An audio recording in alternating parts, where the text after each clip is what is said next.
Hey everybody, this is Mike with the One Stop Co-op Shop, and today I'm reviewing Kinfire Chronicles, the 1 to 4 player cooperative adventure and combat game. And disclaimer, I received a review copy of this one. In Kinfire Chronicles, you adventure through several quests in a somewhat linear campaign, reading through the narrative and making choices on the story cards, with each quest culminating in a boss battle against one or more enemies, in which players will activate based on the draws from an initiative bag, and will move and play actions from their hand, boosted by the other player's cards, to try to defeat the enemies before they themselves are defeated. Let's get right to the list and discuss 5 key things to know about Kinfire Chronicles.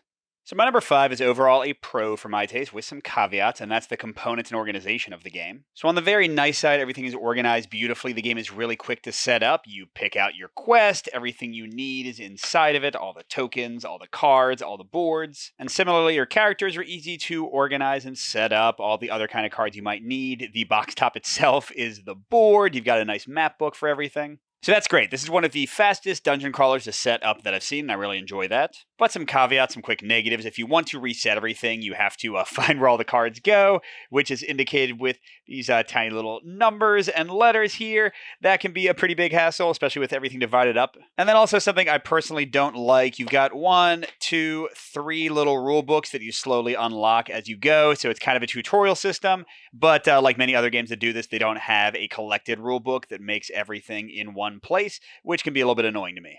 My number 4 point is another pro with some caveats, and that's the characters and how you level them up. So they've got 6 different characters. You might recognize them if you've played Kinfire Delve, and they are highly different in what they do, even with their starting decks. They have really cool combos and abilities all their own. And then the game has leveling in the form of deck construction, and it's pretty neat because how you build your character's decks are with pairs of cards, one that's a boost for other characters and one that's an action for yourself. And while you have limits on which cards you can include in your deck, tons of cards are multicolored, so you really get a lot of flexibility, especially as you unlock more options. Some cards even don't have a color, which is going to make you worse in skill checks during the adventuring phase of the game, but they'll be more powerful to account for it, so lots of fun stuff there. 2 quick small negatives for this one, though. First, in the early leveling, most of the cards you get are, in my opinion, weaker or just less interesting than your starting cards, so until you get deeper into the campaign, you won't actually want to add that many cards to your deck. And second of all, the process of figuring out which colors you have and which cards are applying to which colors can be a little bit annoying when you want to upgrade your deck. You got to kind of like take everything out, find all the actions, be like, oh,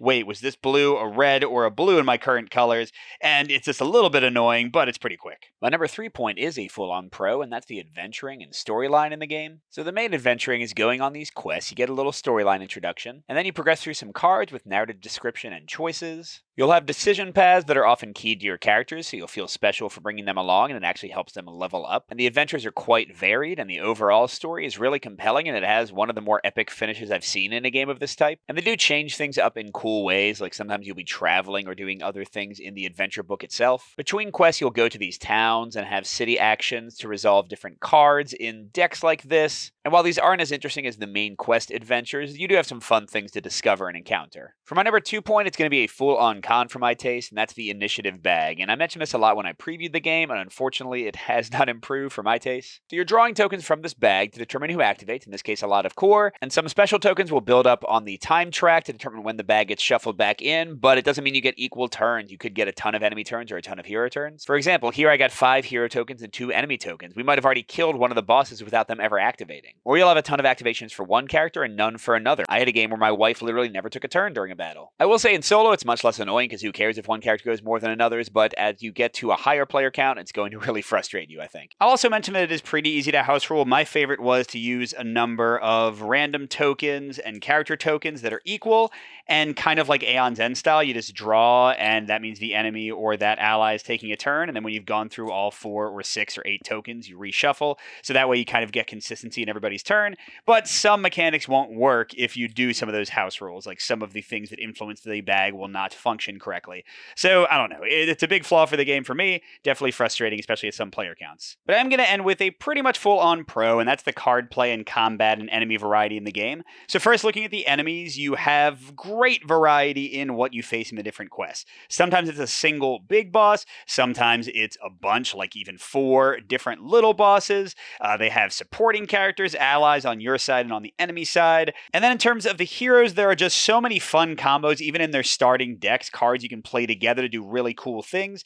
And the boosting of other players is a lot of fun. And then whenever you can get rid of all the actions in your hand, you get to flip over your lantern and do some awesome super action. It's just really a good time. I'm not sure it's always challenging.